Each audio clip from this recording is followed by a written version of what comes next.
베드로전서 1에서 2장, 베드로전서 1장. 그리스도의 사도 베드로는 본도, 갈라디아, 갑바도기아, 아시아, 비두니아 각 지방에 흩어져 사는 유대인 성도들에게 편지합니다. 하나님 아버지께서는 미리 아신 대로 여러분을 선택하시고 성령님을 통해 거룩하게 하여 여러분이 예수 그리스도에게 순종하고 그분의 피로 구원을 얻도록 하셨습니다. 여러분에게 은혜와 평안이 더욱 넘치기를 기도합니다. 우리 주 예수 그리스도의 아버지 하나님께 찬양을 드립시다. 그분은 우리를 불쌍히 여기셔서 죽은 사람들 가운데서 부활하신 예수 그리스도를 통해 우리를 거듭나게 하시고 살 희망을 갖게 하셨으며 썩지 않고 더럽혀지지 않고 시들지 않는 하늘의 간직한 축복을 여러분이 받도록 하셨습니다. 여러분은 마지막 때에 나타나도록 예비된 구원을 얻기 위해 믿음을 통해서 하나님의 능력으로 보호를 받고 있습니다. 그러므로 여러분이 여러 가지 시련으로 잠시 근심할 수밖에 없으나 그래도 여러분은 크게 기뻐하고 있습니다. 시련을 겪은 순수한 믿음은 불로 연단하여도 없어질 금보다 더 귀하여 예수 그리스도께서 다시 오실 때 칭찬과 영광과 존귀를 받게 됩니다. 여러분은 예수 그리스도를 본 일이 없으나 사랑하고 있으며 지금도 보지 못하지만 그분을 믿고 말로 다 표현할 수 없는 영광스러운 기쁨으로 즐거워하고 있습니다. 그것은 여러분의 영혼이 믿음으로 구원을 받기 때문입니다. 이 구원은 여러분에게 내려주실 은혜에 대하여 말한 예언자들이 열심히 찾고 깊이 연구하던 것입니다. 그리고 그들은 자기들 속에 계신 성령님 그리스도의 고난과 그 뒤 올 영광을 미리 알려주신 대로 그 일이 언제 어떻게 일어날 것인지를 알려고 노력하였습니다. 예언자들의 이러한 사역은 자신들을 위한 것이 아니라 여러분을 위한 것임을 하나님께서 그들에게 알려주셨습니다. 그리고 그들이 연구한 진리는 하나님께서 보내신 성령님의 도움으로 기쁜 소식을 전하는 사람들에 의해 여러분에게 알려졌습니다. 이것은 천사들도 알기를 원하는 것입니다. 그러므로 여러분은 마음을 가다듬고 정신을 바짝 차리고 예수 그리스도께서 다시 오실 때 주실 은혜를 간절히 기다리십시오. 여러분이 전에는 몰라서 온갖 욕심을 따라 살았지만 이제는 순종하는 자녀답게 하나님께 복종하십시오. 그리고 여러분을 부르신 하나님이 거룩하신 것처럼 여러분도 모든 행동에 거룩한 사람이 되십시오. 성경에도 내가 거룩하니 너희도 거룩하여라고 쓰여 있습니다. 각 사람이 행한 대로 공정하게 심판하시는 분이 아버지라고 부른다면 여러분은 이 세상에서 나그네 생활을 하는 동안 두려운 마음으로 살아가십시오. 여러분도 알고 있겠지만 여러분의 조상들이 전해준 무가치한 생활 방식에서 여러분이 해방된 것은 은이나 금과 같이 없어질 것으로 된 것이 아니라 흠과 티가 없는 어린 양 같은 그리스도의 보배로운 피로 된 것입니다. 하나님께서는 세상을 창조하시기 전에 미리 그리스도를 선택하시고 마지막 때에 여러분을 위해 나타나게 하셨습니다. 여러분은 하나님이 죽은 사람들 가운데서 다시 살려 영광스럽게 하신 그리스도를 통해 하나님을 믿게 되었습니다. 그래서 그분에게 여러분의 믿음과 희망을 두고 있습니다.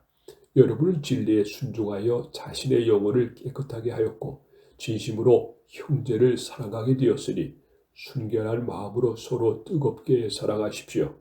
여러분이 거듭난 것은 썩어질 씨로 된 것이 아니라 썩지 않을 씨로 된 것이며 영원히 살아있는 하나님의 말씀으로 된 것입니다. 이것은 성경에 기록된 말씀과 같습니다. 모든 인간은 풀과 같고 그 영광은 들의 꽃과 같아서 그 풀이 마르고 꽃은 떨어지나 주의 말씀은 영원히 존재한다. 이 말씀이 우리가 여러분에게 전한 기쁜 소식입니다.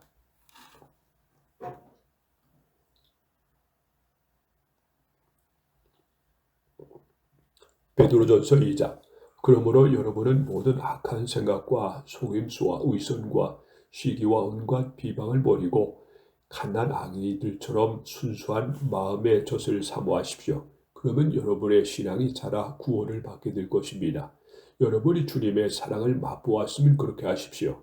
사람에게는 버림이 받았으나 하나님에게는 선택된 보배로운 산돌이신 예수님께 나아오십시오. 여러분도 산돌처럼 영적인 집을 짓는 데 쓰이도록 하십시오. 거기에 여러분은 예수 그리스도를 통해 하나님이 기쁘게 받으실 영적 제사를 드릴 거룩한 제사장이 될 것입니다. 성경에 이런 말씀이 있습니다. 보라, 내가 택한 귀중한 머릿돌을 시온에 둔다. 그를 믿는 사람은 부끄러움을 당하지 않을 것이다. 그러므로 믿는 여러분에게는 그분이 가장 귀중하지만 불신자들에게는 쓸모없는 돌에 불과합니다. 이것은 건축자들이 버린 돌에 집 모퉁이의 머릿돌이 되었다는 말씀과 그리고 걸려 넘어지게 하는 돌과 바위가 되었다는 말씀과 같습니다. 그들은 하나님의 말씀에 불순종하기 때문에 걸려 넘어지며 또 이렇게 되는 것이 하나님의 뜻입니다. 그러나 여러분은 하나님이 선택하신 민족이며 왕같은 제사장이요 거룩한 나라요 하나님의 소유가 된 백성입니다. 이것은 여러분을 어둠에서 불러내어 놀라운 빛 가운데 들어가게 하신 하나님을 널리 찬양하도록 하기 위한 것입니다. 여러분이 전에는 하나님의 백성이 아니었으나 지금은 하나님의 백성이며 전에는 하나님의 불쌍히 여기심을 받지 못하였으나 지금은 불쌍히 여기심을 받게 되었습니다. 사랑하는 여러분, 우리는 이 세상에서 나그네와 행인 같은 사람들입니다. 그러므로 영혼을 대적하여 싸우는 육체의 종욕을 이기십시오. 여러분은 이방인들 가운데서 선한 생활을 하십시오. 그러면 여러분이 악을 행한다고 비난한 사람들이 여러분의 선한 행실을 보고 그들이 희귀하는 날에 하나님께 영광을 돌리게 될 것입니다. 여러분 국가의 모든 제도와 통치자와 관리들에게 복종하십시오. 그렇게 하는 것이 주님을 위하는 것입니다. 관리들은 악한 일을 하는 사람들을 처벌하고 선한 일을 하는 사람들을 표창하라고 통치자가 보낸 사람들입니다. 여러분은 선한 일을 하여 어리석은 사람들이 무식한 말을 하지 못하게 하십시오. 그렇게 하는 것이 하나님의 뜻입니다. 여러분은 율법에 세방된 자유인답게 생활하십시오. 그러나 그 자유를 악용하지 말고 오직 하나님을 섬기는 일에 사용하십시오. 모든 사람을 존경하며 형제를 사랑하고 하나님을 두려워하며 왕을 존경하십시오. 종들은 두려움으로 주인에게 복종하십시오. 선하고 너그러운 주인에게만 아니라 까다로운 주인에게도 그렇게 하십시오. 억울하게 고난을 받더라도 하나님을 생각하고 슬픔을 참으면 이것은 칭찬할 만한 일이지만 죄가 있어서 벌을 받고 참으면 무슨 자랑거리가 되겠습니까? 그러나 선한 일을 하다가 고난을 받고 참으면 이것은 하나님 앞에서 칭찬을 받을 만한 일입니다. 이것을 위해 여러분 부르심을 받았습니다. 그리스도께서도 여러분을 위해 고난을 받으심으로 여러분에게 모범을 보여 그분의 발자취를 따르게 하셨습니다. 그리스도는 죄를 범하지 않으셨고 그 입에 거짓이 없는 분이십니다. 그분은 모욕을 당할 때도 욕하지 않고 고난을 당할 때도 위협하지 않았으며 모든 것을 공정하게 심판하시는 하나님께 맡기셨습니다. 그리스도께서 몸속 우리 죄를 지시고 십자가에 달려 죽으심으로 우리는 죄에 대하여 죽고 의를 위해 살 수 있게 되었습니다. 그분이 매맞고 상처를 입으심으로 여러분이 낫게 된 것입니다. 여러분이 전에는 양처럼 길을 잃고 방황하였으나 지금은 여러분의 영혼의 목자와 감독자가 되시는 그리스도에게 돌아왔습니다.